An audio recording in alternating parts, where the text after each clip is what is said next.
বিনা অপরাধে গ্রেফতার করেছিল এই শেখ হাসিনা সরকার।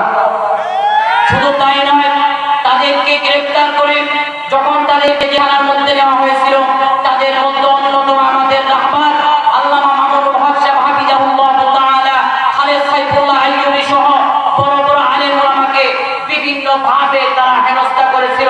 যখন তাদের কাছে নামাজ পড়ার জন্য জায়নামাজ চাওয়া হইতো, তাদেরকে জায়নামাজ দেওয়া হয় নাই।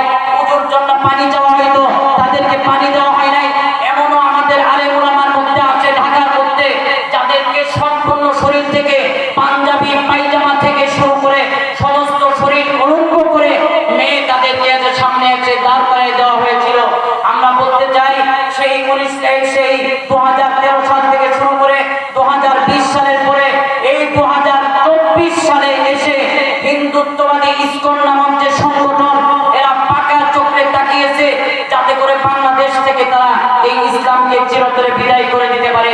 এটাকে কেন্দ্র করে এই গত কয়েক মাস আগে আপনারা জানেন আমাদের এক আইনজীবী এক ভাই সাইফুল ইসলাম আলিম ভাইকে তারা নির্মমভাবে এই ইসকন নামক এই কসাই এই মোদী বিরোধী আন্দোলনের দালালেরা এরা নির্মমভাবে আমার ভাইকে শহীদ করেছে।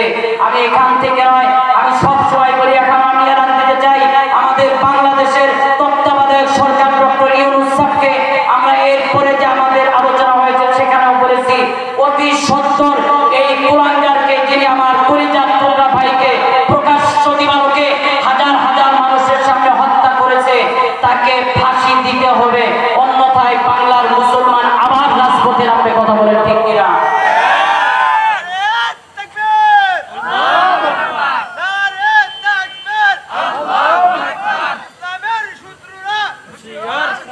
ভাইয়েরা আমার, যখন আমার এই সাইফুল ইসলাম আলিম ভাইকে যখন সেখানে হত্যা করা হয়, তারা অনেক খুশি ছিল। প্রকাশ্যে দিবালোকে তারা আমার ভাইকে হত্যা করেছে। কত কাকুতি মিনতি করেছেন তিনি বাঁচার জন্য। 92% মুসলমানের দেশে প্রকাশ্যভাবে হিন্দুত্ববাদী নাস্তিকেরা এসে আমাদের মুসলমান ভাইদেরকে সকলের সামনে হত্যা করেছে।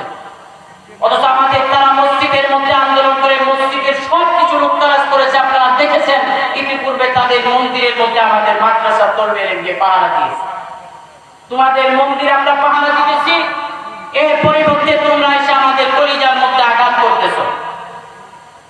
আমি বলতে চাই আমাদের বাংলাদেশের এই 56,000 বর্গ কিলোমিটারের যে যুবক ভাইয়েরা আছে, যদিও তারা কোনোদিন নামাজ সেরকম ভাবে পড়তে পারে না, জুব্বা টুপি মাথায় দিতে পারে না, এখন পর্যন্ত যদি এই ইসলামকে যদি বাংলাদেশ থেকে যদি নিচ্ছিন্ন করে দিতে চায়, আমাদের 56,000 বর্গ কিলোমিটারের যুবক ভাইয়েরা আপনাদেরকে ছাড়বে না। এই জন্য মেরে ভাইয়ের মুস্তফা বুজুর্গ, এখন কথা বলতে আর এরকম আমাদের সমস্যা হয় না। আল্লাহ তাআলা আমাদেরকে সেই নিয়ামত দিয়েছেন। জন্য ভাই আপনাদেরকে বলতেছিলাম যে জাহান্নাম থেকে বাঁচার জন্য 4টা কারণ আল্লাহ তাআলা বলেছেন। এর মধ্যে 2 নম্বর কারণ হচ্ছে হুকুকুল ওয়ালিদাইন।